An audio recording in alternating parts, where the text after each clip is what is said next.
Welcome to தமிழன் recipe. இன்னைக்கு நம்ம என்ன பார்க்க போகிறோம் அப்படின்னா, ஒரு சூப்பராக ஒரு டேஸ்ட்டாக எல்லாருமே ரொம்ப விரும்பி சாப்பிட்ற இறால் வறுவல் வந்து டிஃப்ரெண்ட் ஸ்டைலில் எப்படி செய்யலாம் அப்படிங்கிறத நம்ம பார்க்க போகிறோம். இந்த மாதிரி செஞ்சு நம்ம சுட சுட சாதத்தில் நம்ம போட்டு சாப்பிட்டோம் அப்படின்னா சொல்லவே வேணாம், ரொம்பவே டேஸ்ட்டாக இருக்கும். இட்லி, தோசை, சாதம், சப்பாத்தி எல்லாத்துக்குமே ரொம்பவே டேஸ்ட்டாக இருக்கும். கண்டிப்பாக நீங்களும் இந்த மாதிரி ட்ரை பண்ணி பாருங்கள். எப்படி செய்யலாம் அப்படிங்கிறத நம்ம பார்க்கலாம். நம்ம சேனலை சப்ஸ்கிரைப் பண்ணாதவங்க சப்ஸ்கிரைப் பண்ணிக்கோங்க. இப்போ பேனில் போதுமான அளவு எண்ணெய் ஊற்றிக்கலாம். எண்ணெய் நல்லா காஞ்சதும் இது கூட 1 டேபிள் ஸ்பூன் சோம்பு போட்டுக்கலாம். இது நல்லா பொரிஞ்சு வந்ததும் பெரிய வெங்காயம் ஒரு 2, 3 எடுத்துக்கலாம். நான் வந்து ஒரு 3 எடுத்திருக்கேன். இது கூட கருவேப்பிலை போட்டுக்கலாம். எண்ணெயில் வந்து நல்லா வதக்கி விட்டுக்கலாம். இந்த பெரிய வெங்காயத்துக்கு பதிலாக சின்ன வெங்காயம் போட்டாலும் ரொம்பவும் டேஸ்ட்டாக இருக்கும். இப்போ இதெல்லாம் நல்லா வதங்கட்டும். எண்ணெயில் நல்லா வதங்கணும்.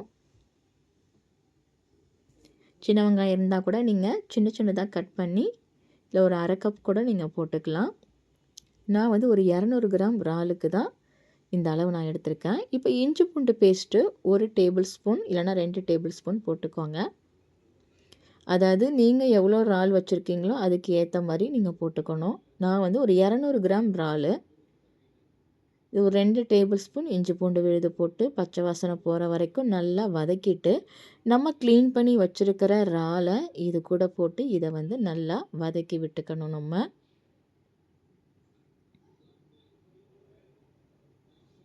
நல்லா ஓரளவுக்கு வதங்கட்டும். மீடியம் ஃப்ளேம்லேயே வச்சுக்கோங்க.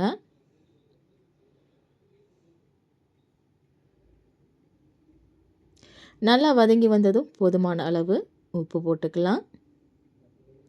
1 டேபிள் ஸ்பூன் மல்லித்தூள், 2 டேபிள் ஸ்பூன் காரத்தூள், மஞ்சத்தூள் ஒரு 1/2 டேபிள் ஸ்பூன், மிளகு, ஜீரகம், சோம்புத்தூள் இது எல்லாமே ஒரு 1/2 டேபிள் ஸ்பூன் நான் போட்டிருக்கேன். இது போட்டு இது எல்லாத்தையும் நல்லா வதக்கி விட்டுக்கோங்க. இந்த மாதிரி நல்லா வதங்கினதும் தண்ணி வந்து லைட்டாக நம்ம ஊற்றிக்கலாம். இப்போ இதை மூடி போட்டு நம்ம வேக வச்சுக்கலாம். நம்ம மீடியம் ஃப்ளேம்லேயே வச்சுக்கோங்க. இப்போ நம்ம திறந்து பார்த்தோம் அப்படின்னா அந்த எண்ணெயெல்லாம் மிதந்து இந்த மாதிரி மேலே வந்திருக்கு. லைட்டாக நம்ம கிளறி விட்டுக்கலாம். அடி பிடிக்காத அளவுக்கு லைட்டாக நம்ம கிளறி விட்டுக்கலாம். பாருங்கள், நல்லாவே வெந்திருக்கு. பார்க்கவே ரொம்ப டேஸ்ட்டாக இருக்குது.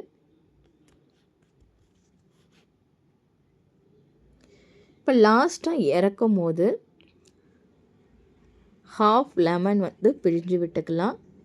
இது கூட கொத்தமல்லி இலை லைட்டாக நீங்கள் தூவி விட்டு இதை லைட்டாக நம்ம பரட்டி நம்ம எடுத்துக்கலாம். நம்ம இப்போ நீங்கள் சாதம், தோசை, இட்லி எல்லாத்துக்கும் சாப்பிட்டிங்கன்னா ரொம்பவே டேஸ்ட்டு சூப்பராக இருக்கும். நீங்களும் ட்ரை பண்ணி பாருங்கள்.